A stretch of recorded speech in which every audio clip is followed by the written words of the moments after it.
Osvaldo Enrique Isadora. Cuando gusten sentarse, señores. Cuando tomen la foto y para ver.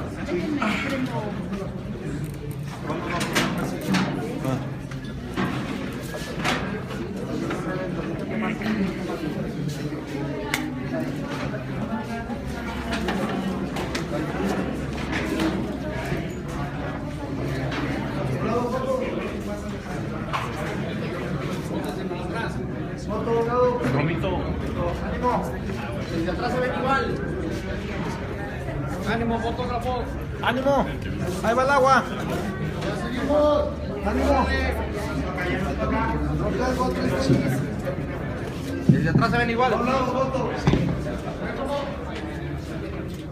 Buenas tardes, estimados compañeros. Gracias por asistir a esta conferencia de prensa que el día de hoy la Casa de Campaña y el equipo del Partido Revolucionario Institucional nos ha convocado.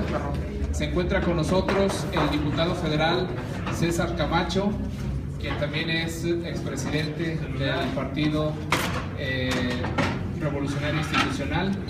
Está con nosotros también nuestro candidato y próximo gobernador de Zacatecas, Alejandro Tello Cristerna. Está el presidente del Partido Revolucionario Institucional de Zacatecas, el licenciado Fito Bonilla. El candidato y próximo presidente de Guadalupe, Enrique Guadalupe Flores.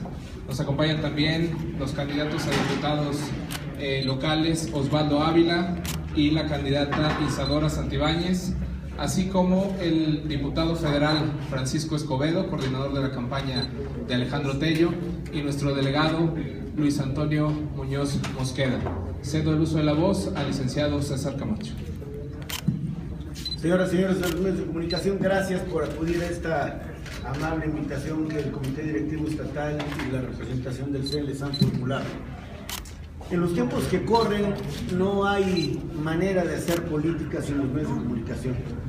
Son ustedes, además de transmisores de hechos noticiosos, son analistas de la vida cotidiana, son protagonistas sin filiación partidaria del acontecer local y nacional.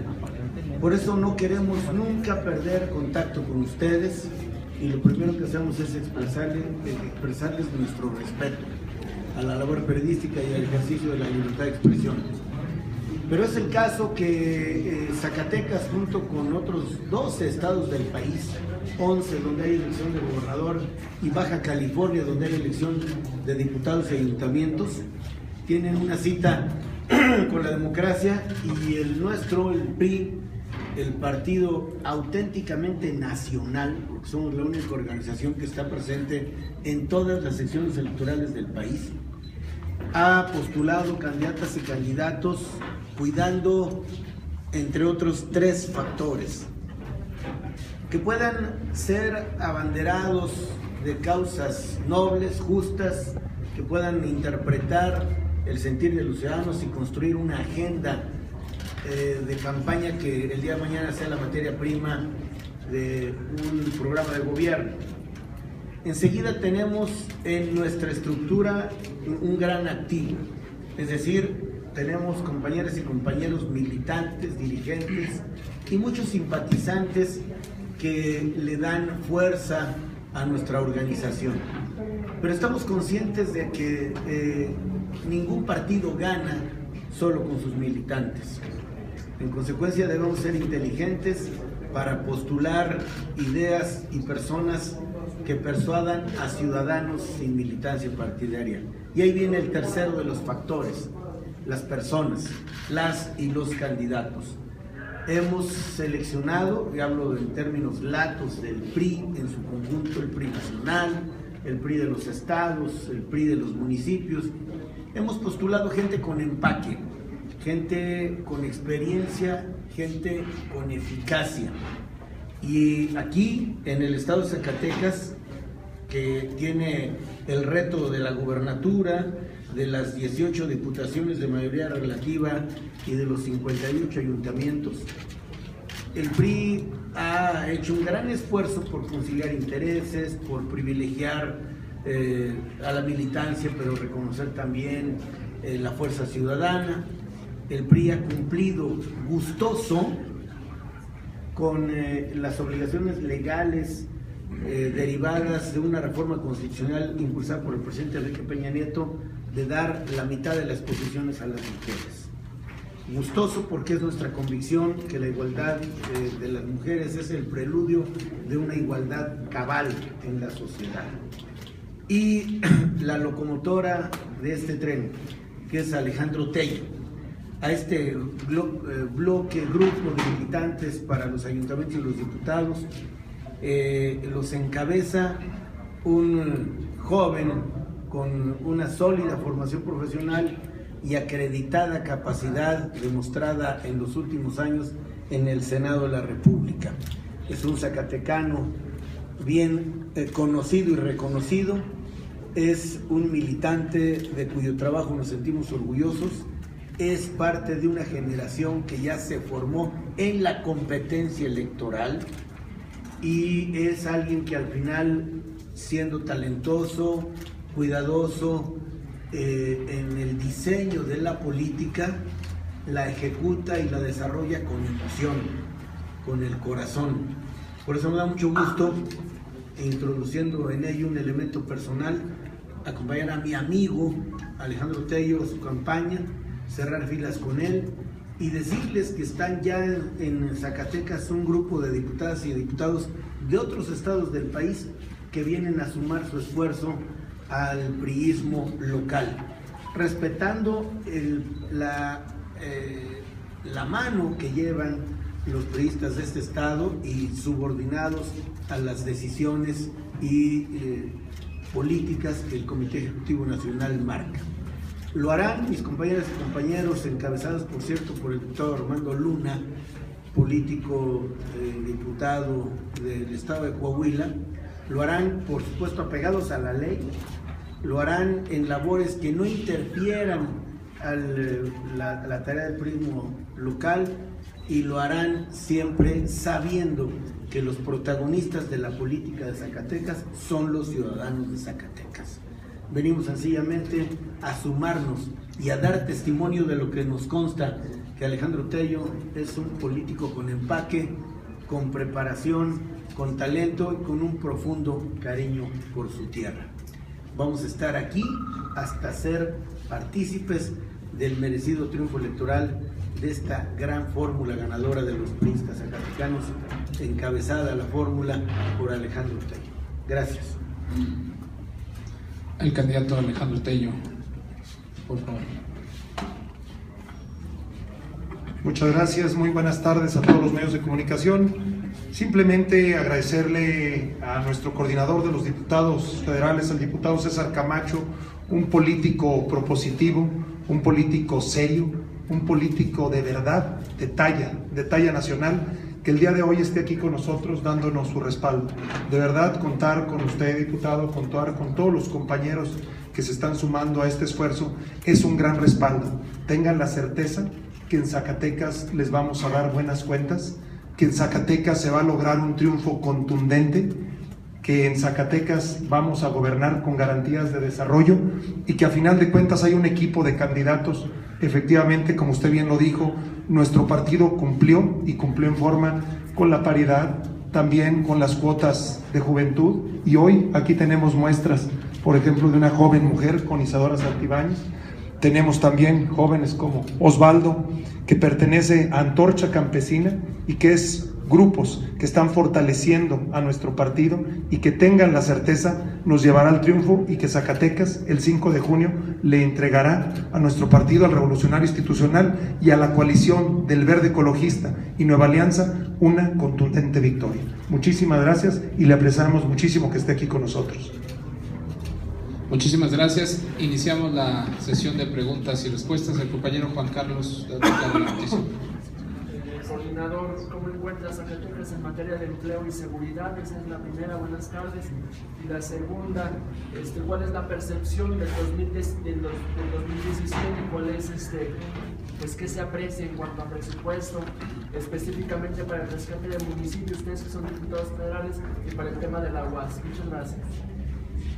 Tengo información de FIAR que me reporta que ha habido una importante inversión en seguridad, 5 unidades regionales de seguridad, los cuarteles militares en Calpa y Fresnillo, el incremento sensible de policías de ir de unos 200 a alrededor de 2,000, un crecimiento industrial que ubica a Zacatecas en el tercer lugar nacional, un lugar razonable en los niveles de desocupación, y la inversión siempre va aparejada a la confianza.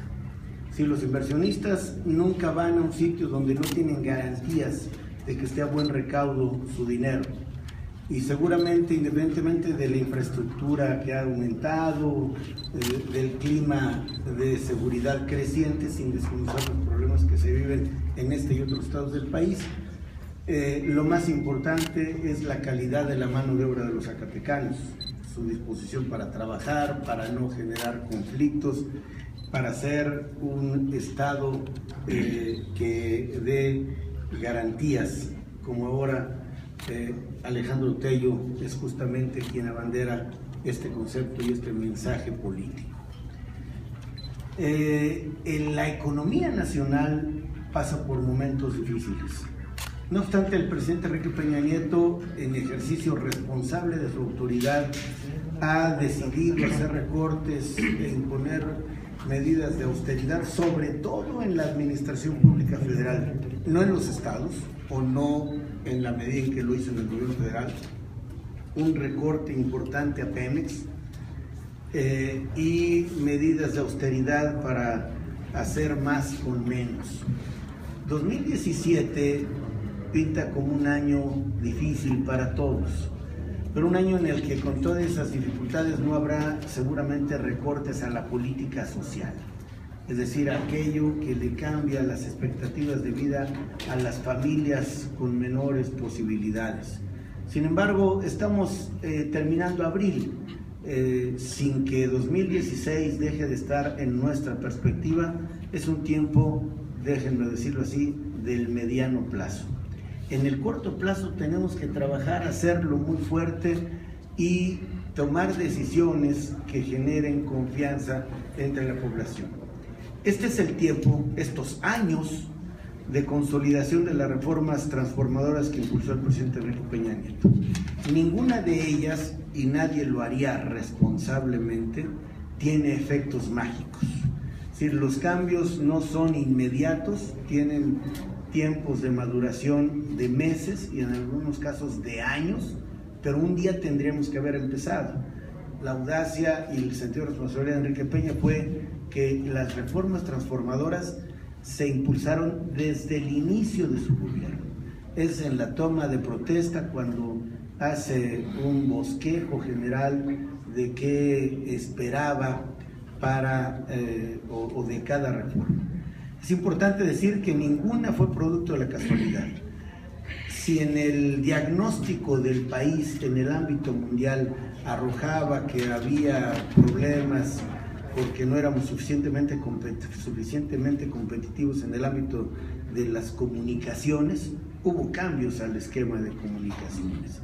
Lo mismo ocurrió en materia energética, un país con reservas importantes, con una riqueza que es propiedad de todos los mexicanos, sin tener los mecanismos legales para explotarlo, se convierte en tener en el banco mucho dinero y la nula posibilidad de disponer de él. Esta es quizás la reforma energética, la de carácter económico que más beneficios nos debe dar, aunque hay que hacerse cargo que no en el corto plazo.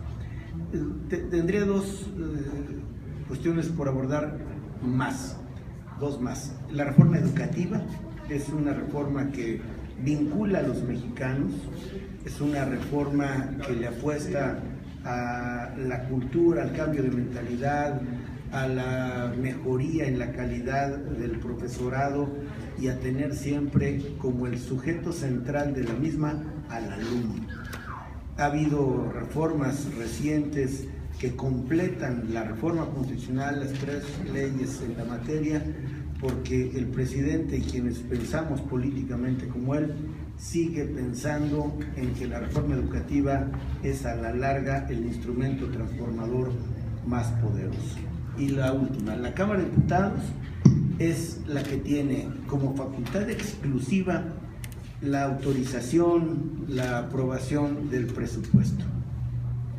Somos los integrantes de algunos partidos, especialmente el PRI, quienes hemos creado una mayoría plural, es decir, más de un partido, porque solo ninguno podría lograr aprobar leyes, solo ninguno.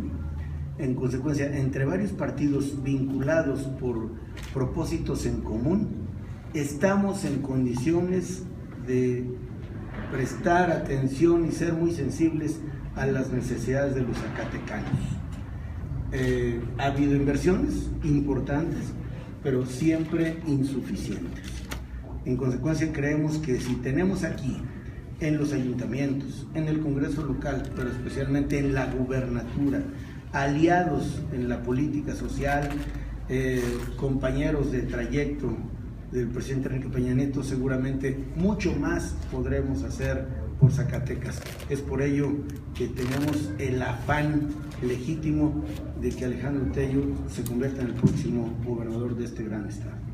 El compañero Raúl Pinedo, por favor. Don César, buenas tardes. Quisiera preguntarle su opinión referente a estas críticas que se han vertido contra el Partido Verde Ecologista y el propio PRI en el sentido de no darle para adelante la iniciativa ciudadana del 3x3 que se llevó a que se diera margen oficial dentro del Congreso y dentro del Senado para poderle dar a los ciudadanos un instrumento donde puedan acceder a información pública de los servidores y de los políticos. Todas las iniciativas de los ciudadanos, de los propios legisladores o del presidente de la República tendrán que ser inevitablemente estudiadas. Pero al final se construyen los consensos o se construyen las mayorías a partir de las coincidencias. Son, de memoria dicho, al menos 8 leyes las que integran el sistema anticorrupción. En consecuencia, limitar la visión de un gran sistema a 3 aspectos es limitado o es insuficiente. No está en la Cámara de Diputados esta discusión, sino en el Senado. Hemos estado muy pendientes y por lo pronto puedo decir con satisfacción y con reconocimiento a los 8 grupos parlamentarios que la Cámara de la que formamos parte aprobó hace esta misma semana la Ley de Transparencia y Acceso a la Información Pública, que cambia radicalmente el esquema. Daré 2 o 3 datos de poco más de 200 sujetos obligados a transparentar sus asuntos y sus decisiones. Hemos pasado más de 800, entre otros los partidos políticos, los sindicatos, las personas físicas o morales que manejan recursos públicos. Por lo tanto, nadie en el PRI se ha negado a discutir nada.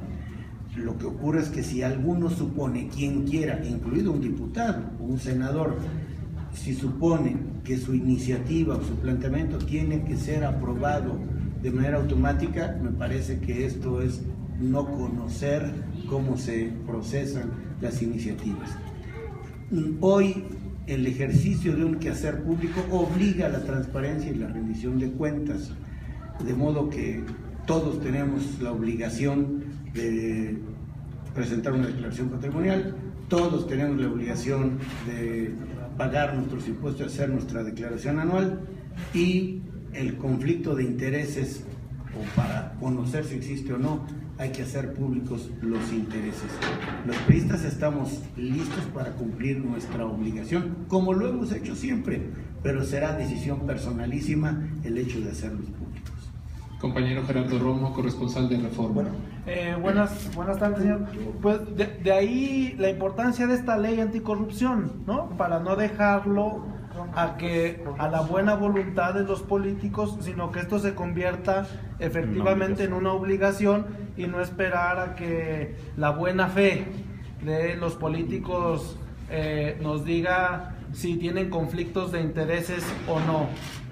No sé si le parece eso. Segundo, preguntarle sobre esto mismo, siguiendo un poco con el comentario de mi compañero, la ley anticorrupción y sus leyes secundarias están entrampadas. Habla usted de la falta de consensos. ¿Qué ¿qué fue lo que al final entrampó esto? En la política, ¿los políticos siguen jugando a fingir?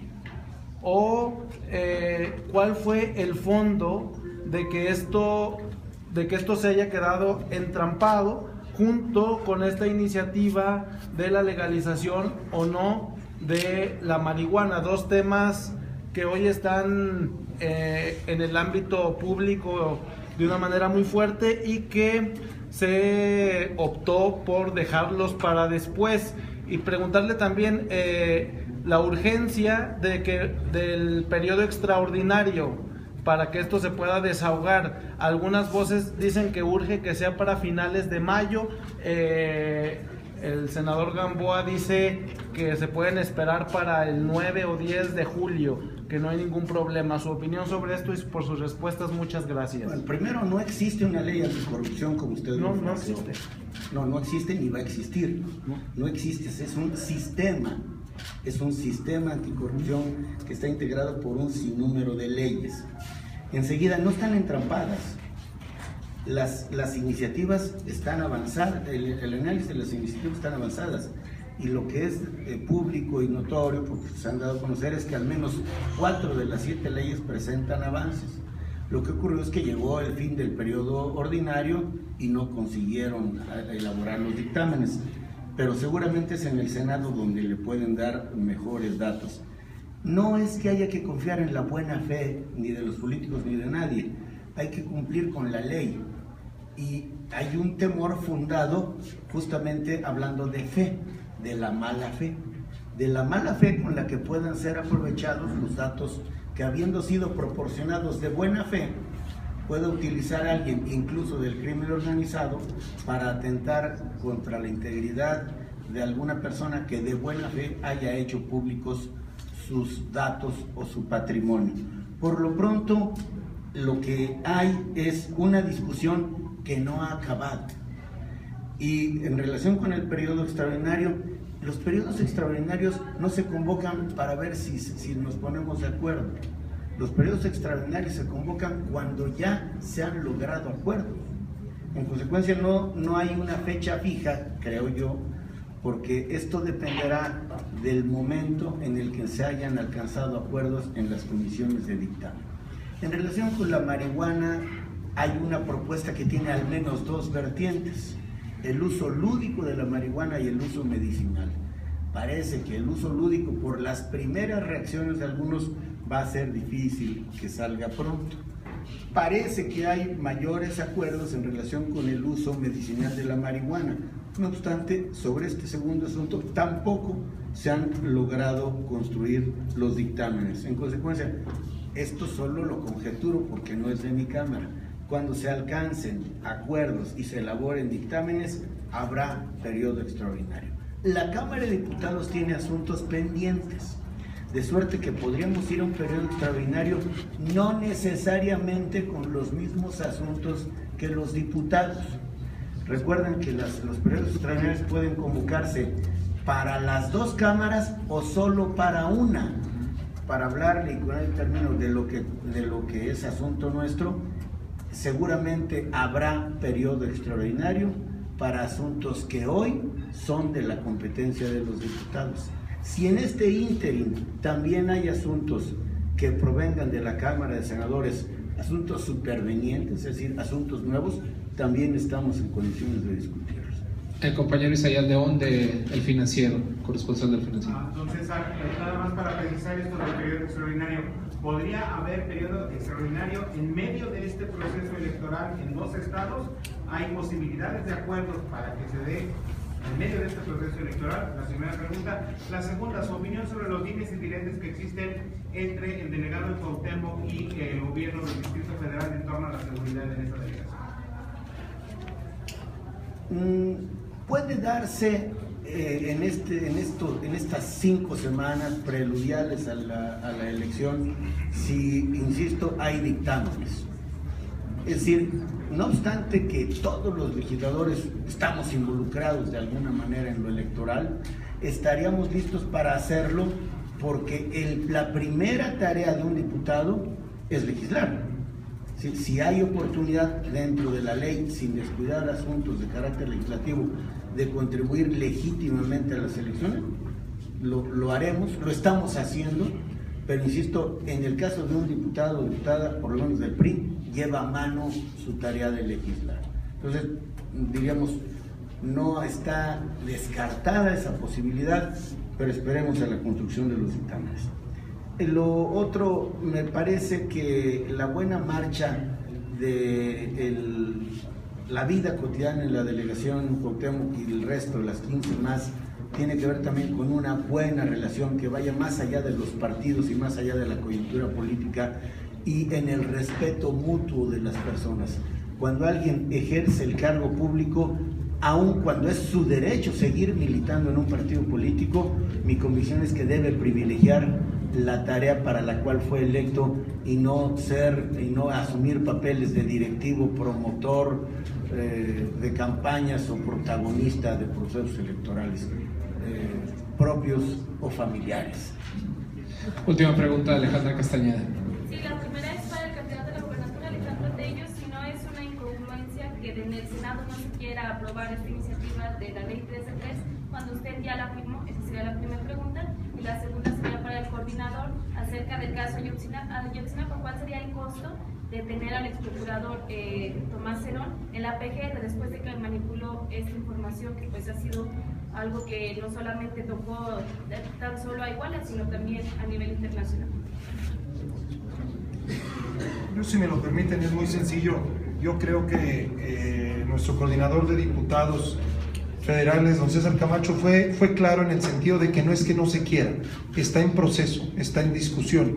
Yo viví el Senado de la República durante 3 años y me tocó vivir las álgidas discusiones que se podían llevar meses o se podían ir de un periodo a otro, y yo lo hice desde que era senador de la República, donde todavía no era ni siquiera un precandidato ni candidato. Lo hice por una congruencia personal, porque siempre he venido hablando de transparencia, de honestidad, de rendición de cuentas. Entiendo perfectamente los riesgos que eso conlleva a mí y a mi familia, porque a final de cuentas eres totalmente transparente en lo que eres, en lo que tienes, cómo lo tienes, pero yo estoy seguro que la discusión que hoy está en el Senado, el día de mañana se convertirá en modificaciones a las leyes y habrá transparencia, que es lo que quiere el ciudadano en México. Llegaremos a un sistema nacional anticorrupción que sea, a final de cuentas, el que le sirva a este país. El tema de Ayotzinapa es quizás en los tiempos que recordamos los de esta generación el más complejo que hayamos vivido. Seguramente las fojas que integran ese expediente no se cuentan numéricamente sino por kilo. No obstante, hay muchas opiniones al respecto y lo que tenemos que hacer es ajustarnos a la actuación de las autoridades constituidas. La afirmación que usted formuló no es una afirmación oficial, es decir, hay una especulación sobre si se manipularon o no evidencias. La verdad es que yo no me atrevería a afirmar nada, porque nada me consta. Entonces dejemos que las autoridades investiguen a profundidad y sin consignas para exonerar a nadie y también sin consignas para acusar a nadie. Que resulte lo que arroje una investigación profesional, técnica y sólida, que pueda aguantar cualquier objeción proveniente del que sea. Y al final nosotros queremos en el PRI sencillamente que se haga justicia, que si hay la evidencia de que hay responsabilidades penales, o me corrijo, hay evidencia que hay ilícitos, no me atrevo a enumerarlos o a decir cuáles, pero hay delitos, y donde hay delitos hay responsables. Si hay responsables, que los castiguen con toda la severidad de la ley, sin expresiones de venganza pública, sino solo de justicia. En consecuencia, no debe haber ninguna línea prohibida para investigar, como tampoco debe haber consignas ni juicios preconcebidos. A veces, en algunos casos, parece alguien exonerado o condenado por anticipado, que sean las evidencias las que exoneren o condenen a quien esté involucrado. Y en esta parte no debe haber excepciones. Muchísimas gracias, compañeros, por su atención. Les agradecemos mucho su visita. Gracias.